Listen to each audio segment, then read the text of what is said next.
ఓం నమ శివాయ. జ్ఞానమురళి మీకోసం మీ భాషలో. జ్ఞానమురళి 43వ భాగము. అందరం శివబాబా స్మృతిలో చదువుకుందాము. నేను ఈశ్వరీయ విద్యార్థిని. శివబాబా నాకు టీచరు. బాబా నాకు సద్గురువు.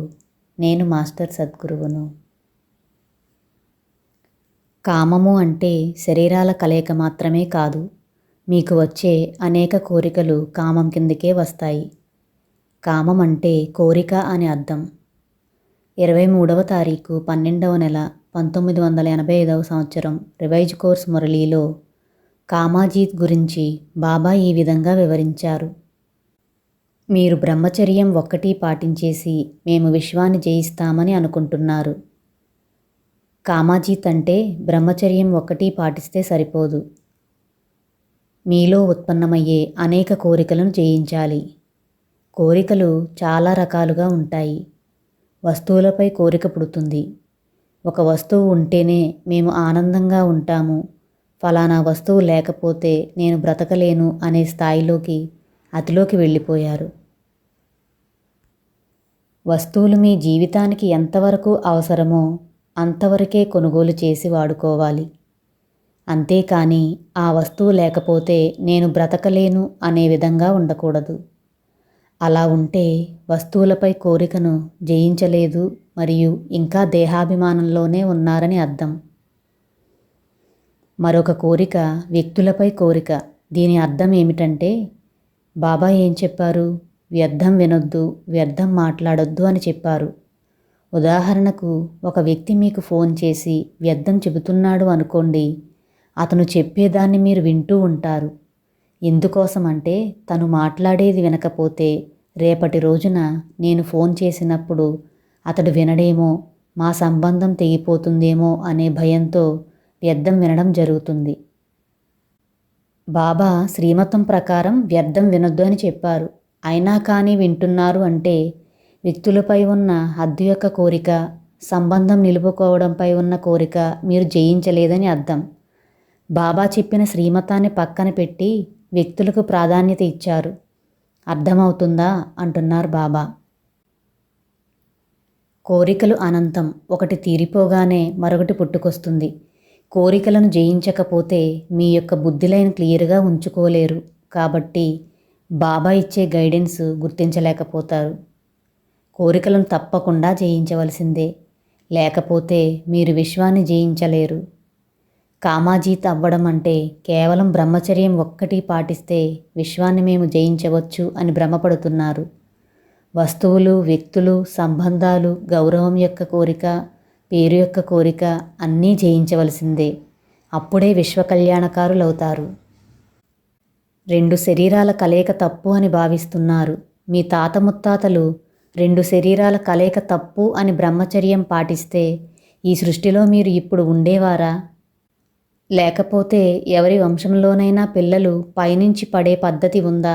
లేదా కళ్ళలోకి కళ్ళు పెట్టి చూస్తే పిల్లలు జన్మ తీసుకుని పద్ధతి ఏమైనా ఉన్నదా? ఇలాంటి పద్ధతులు ఉంటే చూపించండి అని అడుగుతున్నారు బాబా. సంసార పద్ధతి సృష్టిలో రాబోయే తరానికి జన్మనిచ్చి సృష్టిని ముందుకు తీసుకుపోయే మహాయజ్ఞం. అలాంటి కార్యాన్ని తప్పు అని అంటున్నారు.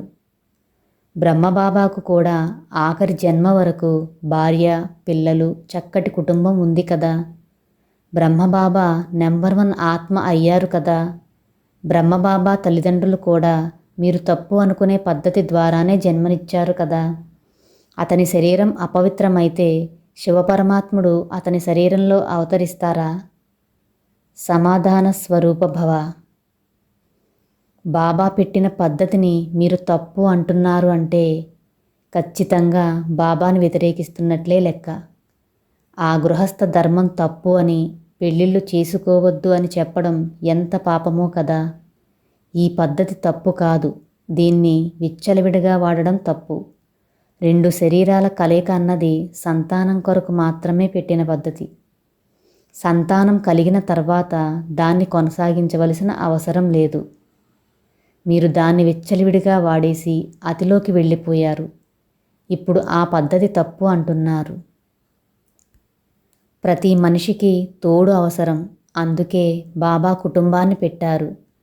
సైన్స్ వారు ఒంటరిగా జీవిస్తున్న వాళ్లపై రీసెర్చ్ చేశారు. పెళ్లి చేసుకుని కుటుంబంలో ఉన్న వారిపై రీసెర్చ్ చేశారు. ఒంటరిగా జీవిస్తున్న వారి ఆయుష్ తక్కువ అని తేలిపోయింది. కష్టసుఖాలు పంచుకోవడానికి ఒక తోడు అంటూ లేకపోతే ఆ జీవన విధానం చాలా నరకంగా ఉంటుంది. అందుకోసమే నేను పెళ్ళి అనే పవిత్ర బంధంతో మీకు తోడునిచ్చి కుటుంబాన్ని ఏర్పాటు చేశాను. పెళ్ళి కుటుంబం ఎంత ముఖ్యమో ఇప్పుడు అర్థమైందా అంటున్నారు బాబా. ఇప్పుడు గృహస్థు మొత్తం కూలిపోయింది. విచ్చలవిడితనం పెరిగిపోయింది. విశ్వ కళ్యాణకారులు, సృష్టికి ఆధారమూర్తులు, ఉద్ధారమూర్తులైన మీరే పవిత్రమైన గృహస్థు ధర్మానికి పునాది వేయాలి.